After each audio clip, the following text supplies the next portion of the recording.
Balikpapan yang selama ini kita tahu bersama salah satu produsen minyak, bahkan kilang terbesar minyak nomor 2 ada di Balikpapan.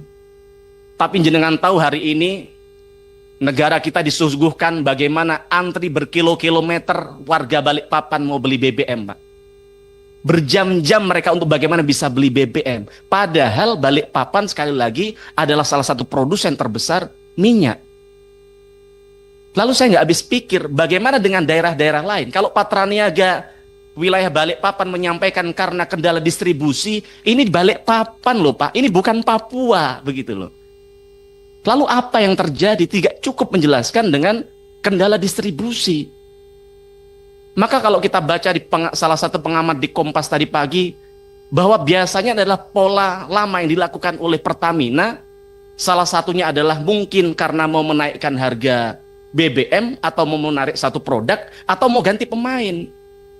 Maksud kami, apapun tujuan dari Pertamina, jangan korbankan rakyat, Pak. Apalagi di Balikpapan. Ingat ascacita Pak Presiden Prabowo, bahwa seluruh elemen pemerintah wajib memudahkan segala kebutuhan rakyat. Tapi panjenengan semua sebagai pembantu presiden ya harusnya hadir sekuat tenaga dengan segala daya dan upaya menghadirkan BBM yang terjangkau dan juga mudah didapatkan oleh mereka. Maka pertama yang kami tanyakan, kapan rakyat Balikpapan bisa mengakses BBM dengan mudah, Pak? Ini bukan soal Balikpapan, Pak. Seperti saya sampaikan tadi, Balikpapan pusatnya BBM, tapi langka. Bagaimana daerah lain? Kalau BBM gagal di Balikpapan akan jadi bom waktu, di daerah lain juga akan terjadi hal demikian. Maka kami ingin tanyakan di tempat ini, ada apa dengan sistem distribusi sebenarnya, Pak? Kami minta dijelaskan soal itu. Kemudian, seperti yang kami sampaikan tadi, bahwa harapan kami pola-pola modus-modus tertentu dalam persoalan ini tidak diterapkan agar tidak mencederai rasa keadilan di tengah-tengah masyarakat. Termasuk ketika rakyat Balikpapan hari ini kesusahan mengantri BBM, wali kotanya malah pergi ke London liburan begitu. Kadang memang kita ini sensitivitas kita terhadap penderitaan rakyat itu memang kurang kadang begitu. Maka harapan kami bapak-bapak harus punya sensitivitas untuk bagaimana bisa segera merespon hal itu dengan cepat. Kemudian yang kedua, Pak, masih di Kalimantan. Panjenengan lihat bahwa banyak masyarakat termasuk di media sosial mengeluhkan soal kualitas BBM. Padahal soal kualitas BBM dari jauh hari, bahkan sebelum skandal Patraniaga yang katanya oplosan itu, saya sudah sampaikan bahwa kualitas BBM dikeluhkan oleh masyarakat. Dan sekarang sampai bulan Maret, April, Mei masih dikeluhkan oleh masyarakat Balikpapan soal kualitas BBM yang ketika motornya mereka diisi BBM berbet, Pak.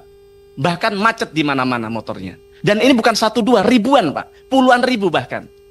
Dan kemudian akhirnya Pertamina, Patraniaga dipanggil oleh DPRD setempat menjanjikan akan mendirikan 10 bengkel di 10 kota.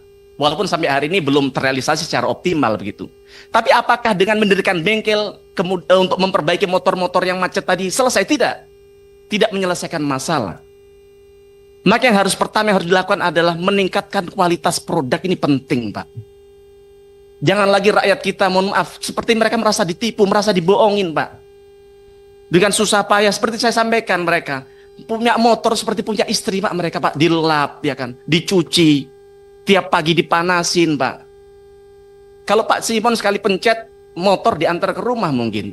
Tapi rakyat harus berjibaku, berpeluh keringat untuk mereka bisa beli motor. Dengan kemudian mereka beli BBM Pertamina, akhirnya mereka berebet, motornya macet dan sebagainya, akhirnya mereka tidak bisa kerja dan sebagainya. Maka kami pengen tanya kepada Pertamina yang belum pernah dijawab selama ini, apa kompensasi yang diberikan kepada rakyat yang merasa dirugikan atas kendaraan mereka yang kemudian jadi tidak lebih optimal ketika mengisi BBM di Pertamina.